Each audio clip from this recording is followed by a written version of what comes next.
Welcome to episode 211 of the Parkrun Adventurers podcast. My name is Mel Urbacher. I am joined this week by the ever lovely Lyndell. Lyndell, welcome back to the podcast. Thanks for having me, Mel. It's been a little bit of a while since we chatted. Lyndell, do you remember when you were last on the pod? Oh, good question.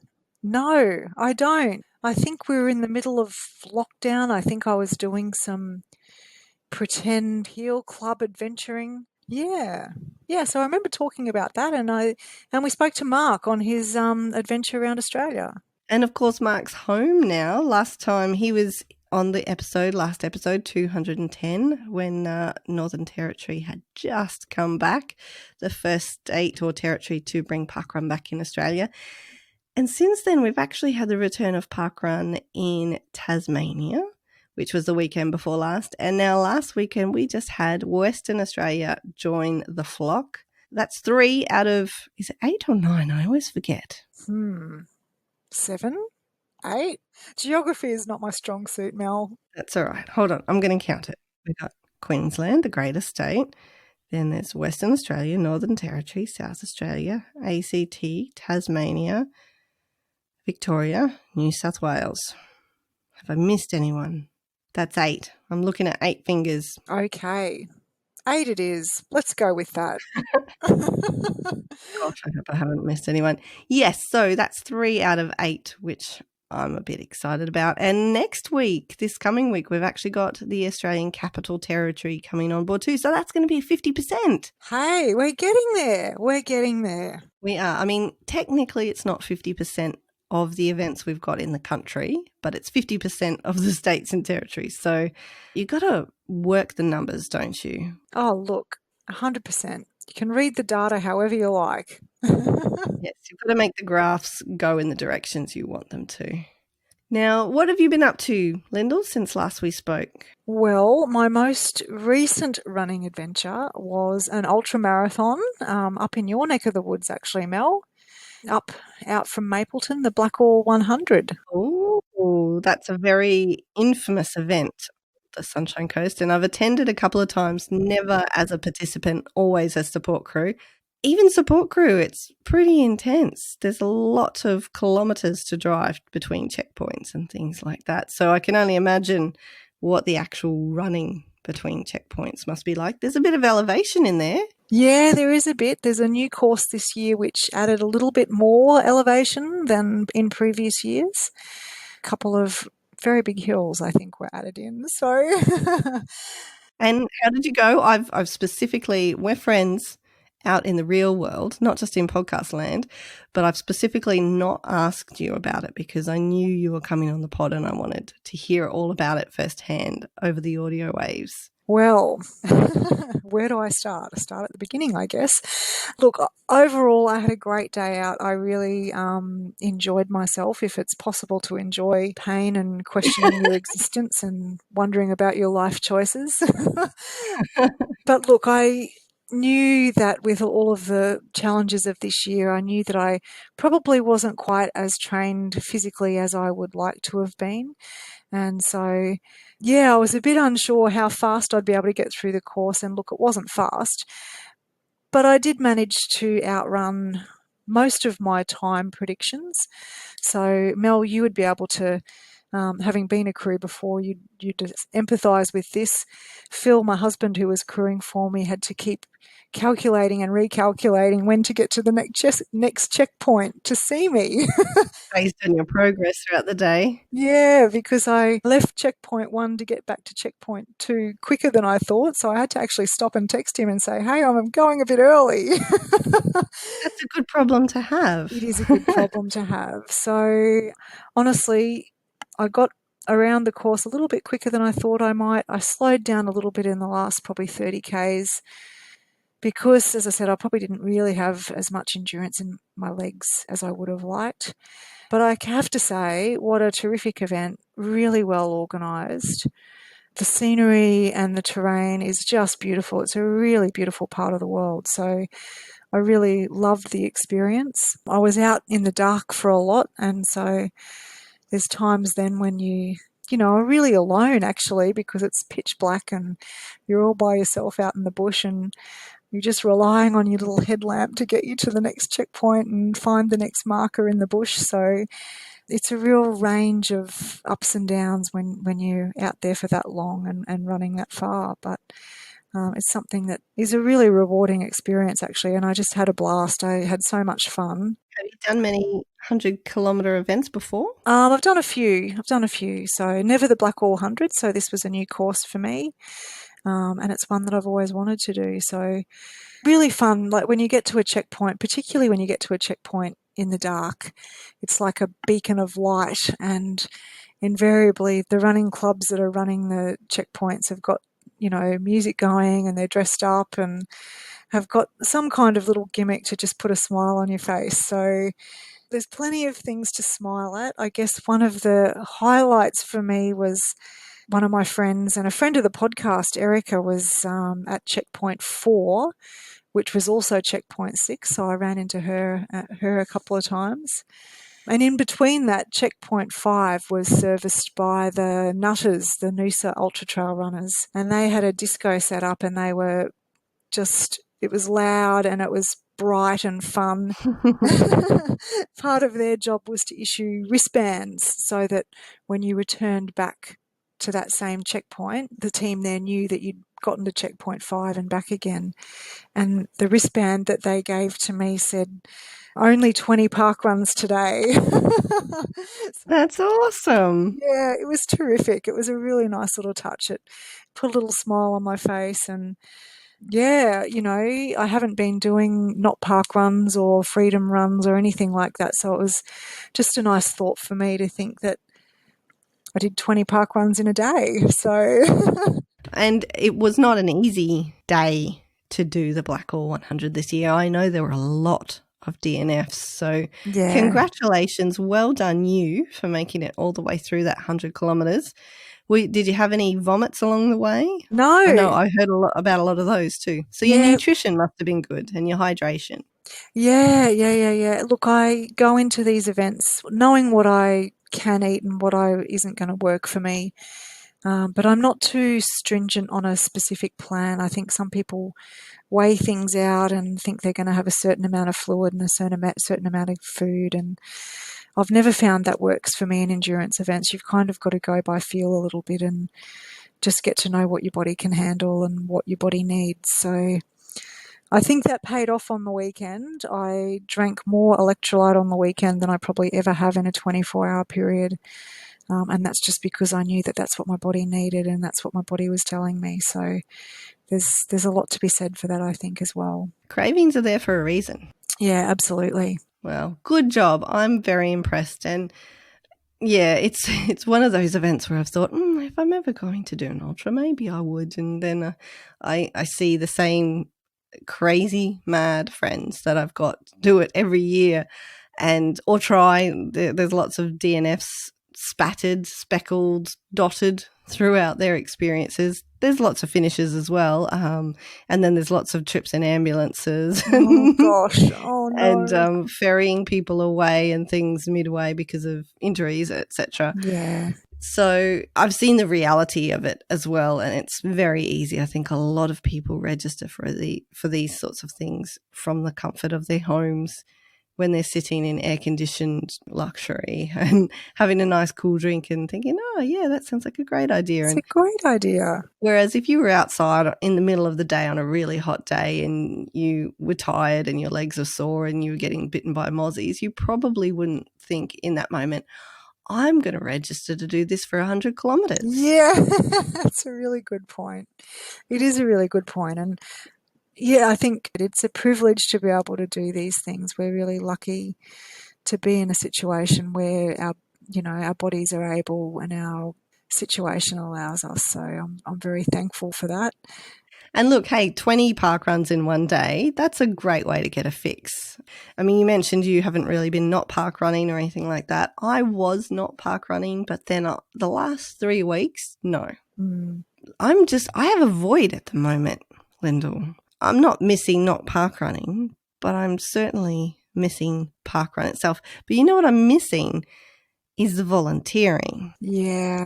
And this is something I hadn't thought too much about before we didn't have it, was the fact that I have volunteered in other capacities in other places throughout my life.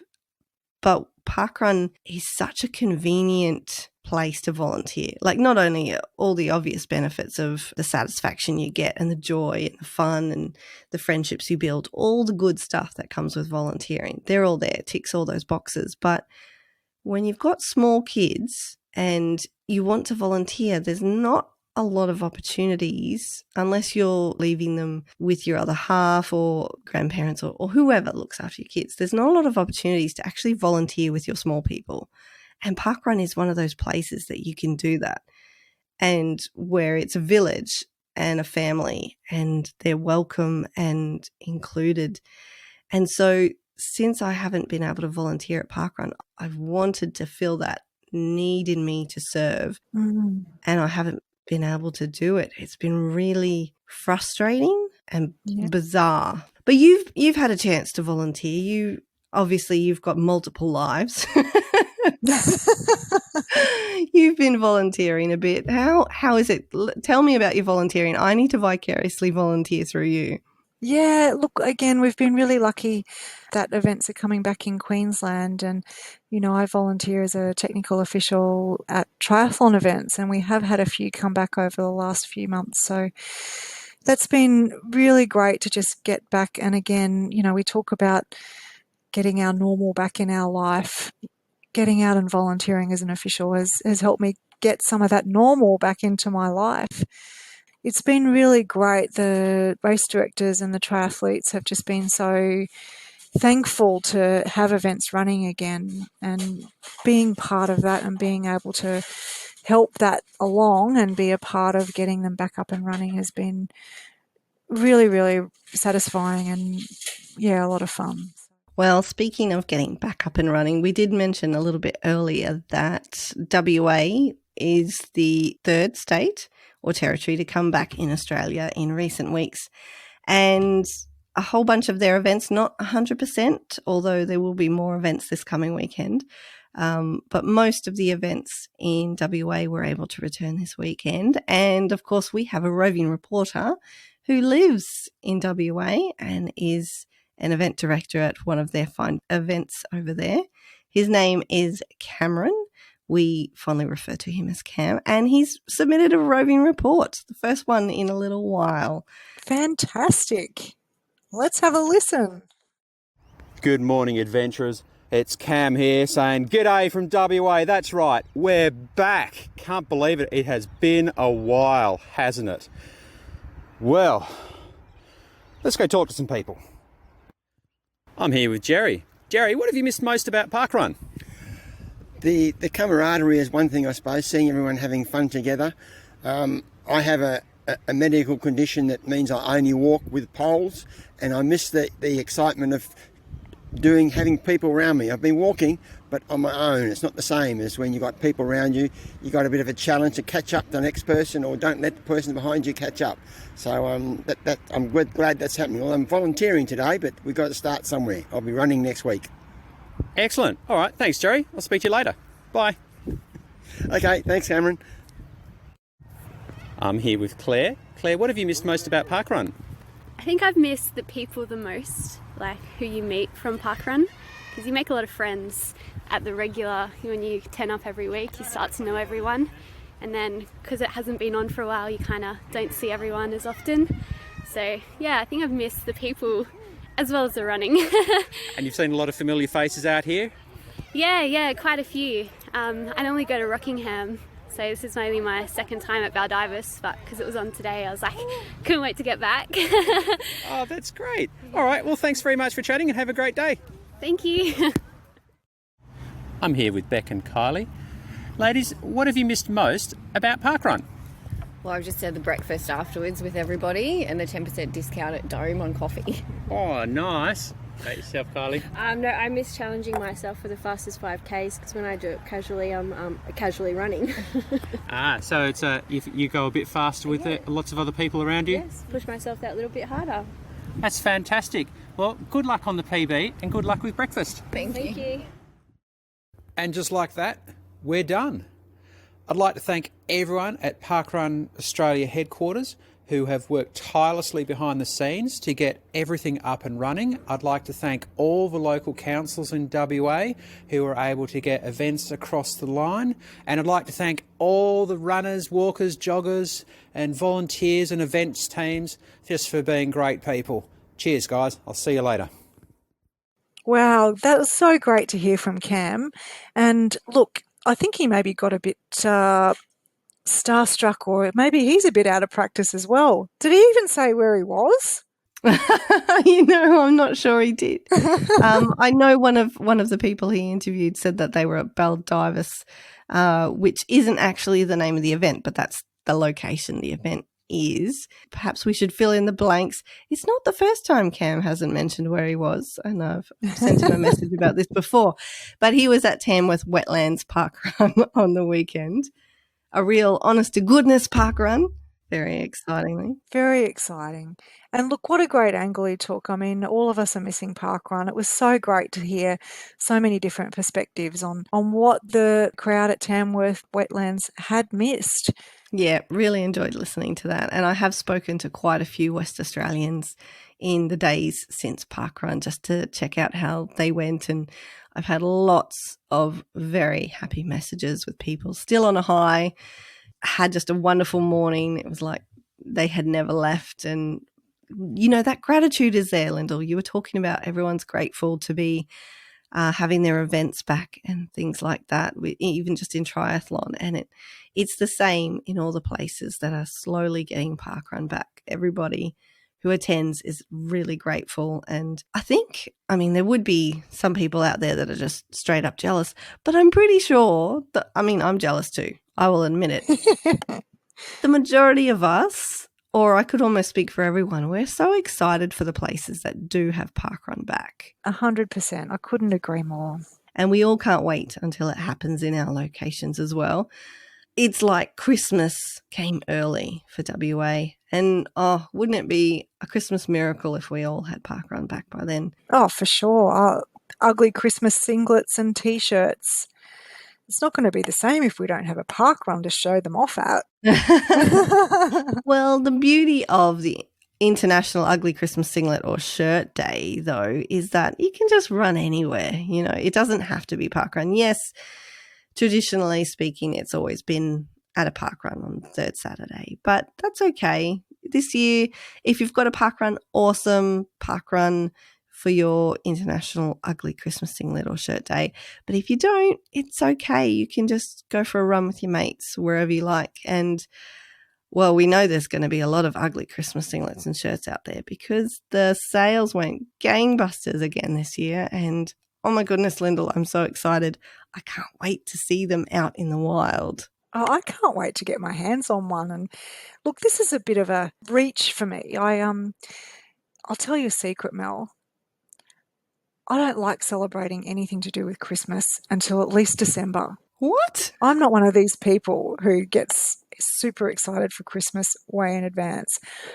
But I make an exception. I know the orders are due for the ugly Christmas singlet and T-shirt in usually September or October. That's my concession. I'll get excited about the ugly Christmas singlet and T-shirt and get my order in. But until then, I don't want to know about Christmas until at least after my birthday, which is at the end of November.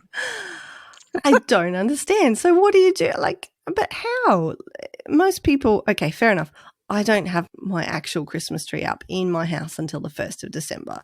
So I'm on board with that. But if you wait to do the celebrations, all the Christmas shopping needs to start earlier and you need to start eating the Christmas food because it's only available for 6 months of the year.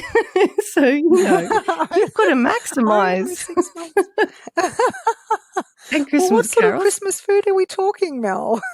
Well, just, they start selling all those chocolates that you would buy as a box for a gift in the Christmas sort of design wrapping and stuff. They start selling them cheaper. So there's always, if you work in an office, somebody's always bringing in a new box of chocolates this day or that day. And so you just literally start living off chocolate. Yeah. Well, I'll eat chocolate. I'm not saying I won't eat chocolate.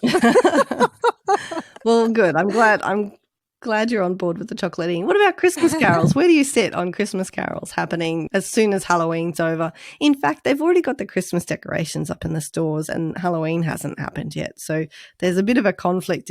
You go to this side of the store and it's all black and orange, and then you go to this side and it's all red and green. Yeah, I think that's a bit weird. I don't know. I don't know about that. I find Christmas decorations in October a little bit confronting. That's hilarious. The thing is, I actually saw the other day somebody was multi-purposing. I was Googling Christmas pumpkins for some inspiration for a Facebook post, and somebody had repurposed their Halloween pumpkins by painting them white and stacking them one on top of each other and turning it into a snowman. They had 3 of them stacked. Yeah. There's a big one at the bottom and they got progressively smaller so that they could decorate it as a snowman. And I thought that was really clever.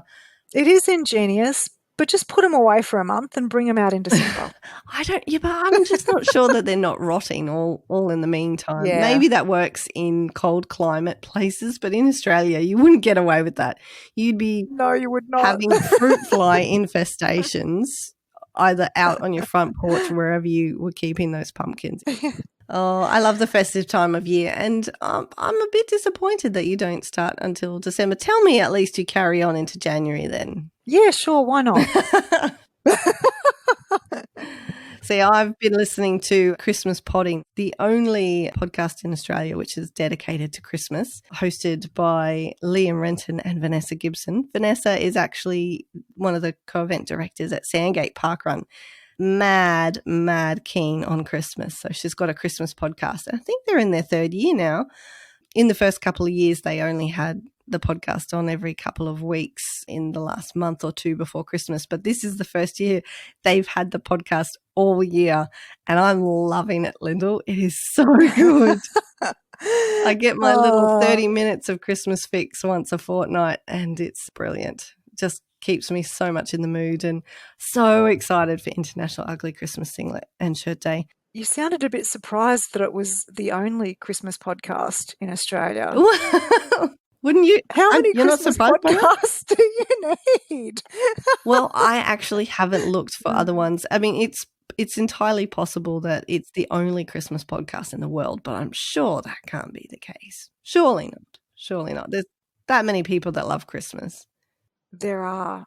I'd be surprised if there weren't others. Bringing it back to International Ugly Christmas Singlet and Shirt Day, which is on the 19th of December 2020. So don't forget about it, people.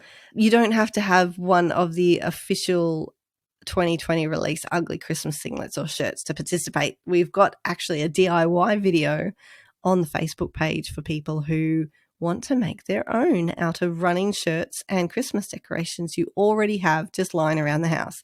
So check that out. It got quite a few views last year.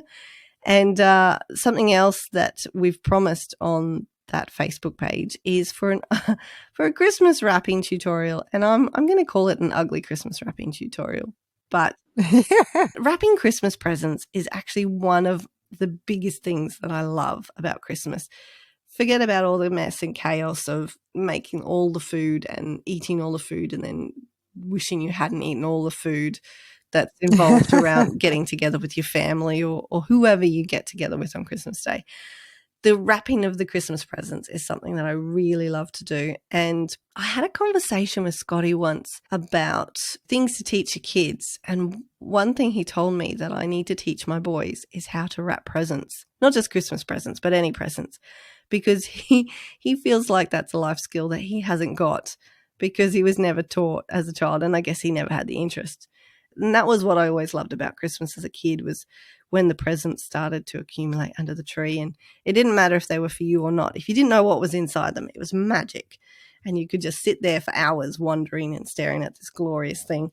Yeah, so he said that's something I need to teach my boys, because when they grow up, it's going to be a skill that they lack otherwise. And to be honest, Adam does lack that skill. He gives me all the presents to wrap because you can tell when he's had a crack at it. So yeah, I definitely agree. There is an art to it, and a beautifully wrapped present is something to behold. And I know Christmas isn't all about the presents and stuff like that, but I am big on the giving. And Yes, the wrapping. Anyway, we've gone off on a way big of a tangent from parkrun related things. Yes. And that's the most I've ever talked about Christmas before December, Mel. Well, I'm glad that the ugly Christmas singlets and shirts have managed to bring out a little bit of the joy of Christmas from your normally resting Grinch face status, Lyndell. Yeah. I was pretty excited to dust off my old ones and check the sizes so I could make sure I could order properly for this year. They did bring a smile to my face, and I am pretty excited to get my new one. Good. I'm glad. All right, well, since you're not a super huge fan, Lyndall, let's move on from Christmas, shall we? But before we wrap up, you know, there are a lot of people out there that are still in lockdown, still restricting their movement, staying at home a lot. Have you been watching anything on telly lately? Anything on free to air or Netflix or Stan or any of those sorts of things? I know you're a Survivor fan. I don't know if that's in its like 45th season yet or what's going on. What's keeping you busy outside of actual sporty type pursuits? Yeah, well, there's no Survivor. The 40th season went to air earlier this year, and they haven't been able to record any seasons anywhere in the world, as far as I'm aware, of Survivor. So, oh my goodness, I was being 100% sarcastic when I said the 45th season. Has it really had 40 seasons? it has had 40 seasons. It's a stayer. It's a Survivor of TV. That's more than The Simpsons. Yeah. Wow. It's a winner. It's a winner, I tell you. I'm going to have to up my over-exaggeration numbers, obviously. Okay, so there's no Survivor. It hasn't survived COVID thus far. No, it has not. But what I have been watching, and I think this is a winner in your books, I've been catching up on Parks and Recreation, which I've never watched before. Oh, I'm so jealous. So you're watching it for the first time? For the first time, yeah. Oh, that's just seasons and seasons of joy right there. I'm very jealous, but I 100% approve as well, Lyndall. Good I'm choice. Sure you would. Yeah, it's pretty funny. I am enjoying it a lot. Excellent. That's what I like to hear. We've been churning through a few things lately, and one that I really loved, and we were looking forward to a season 4, which had been greenlit. This is on Netflix, had been greenlit. We're supposed to start recording soon, but they have retracted the 4th season. Unfortunately, they've decided, no, we're not going to do it. They've paid out all the cast and crew, all their contracts. They paid them as if they had done the season, but they didn't do the season, and I'm devastated.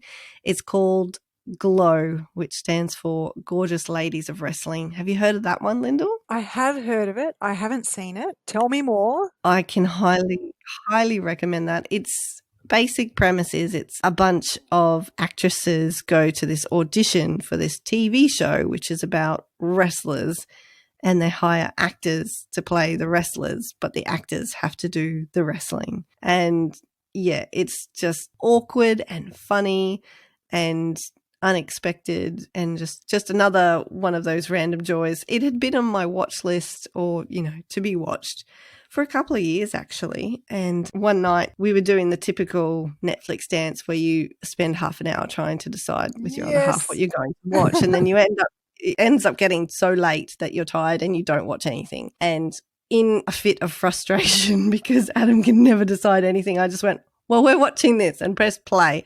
And he's like, no, we haven't decided yet. We haven't decided. And then we just sat down and we watched it, and we both loved it. So I've been recommending that one to everyone. After GLOW, we got a recommended one from Scott Watkins, many-time co-host on the pod this year. Yes. He recommended one on Apple.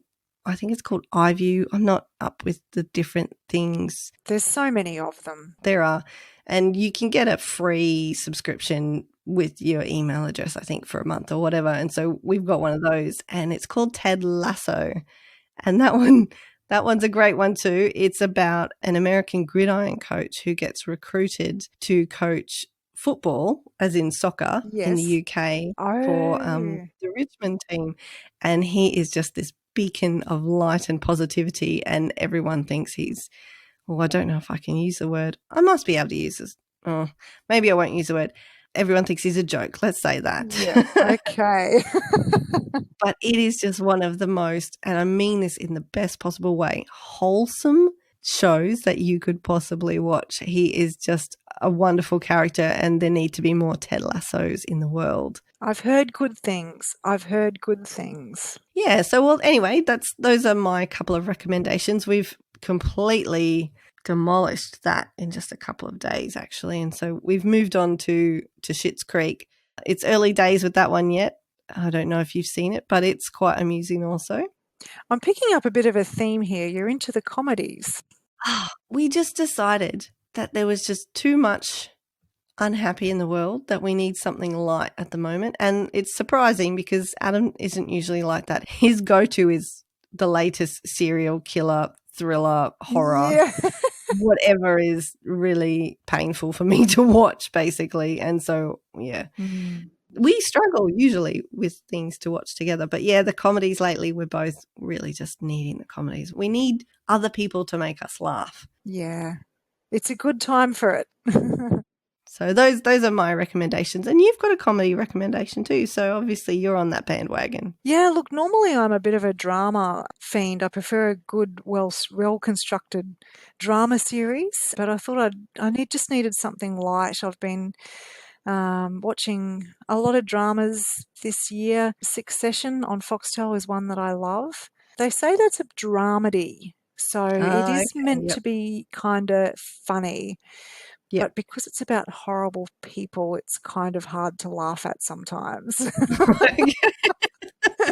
But it is excellent. Compelling viewing nonetheless? Oh, compelling. Absolutely compelling. I would definitely recommend that one.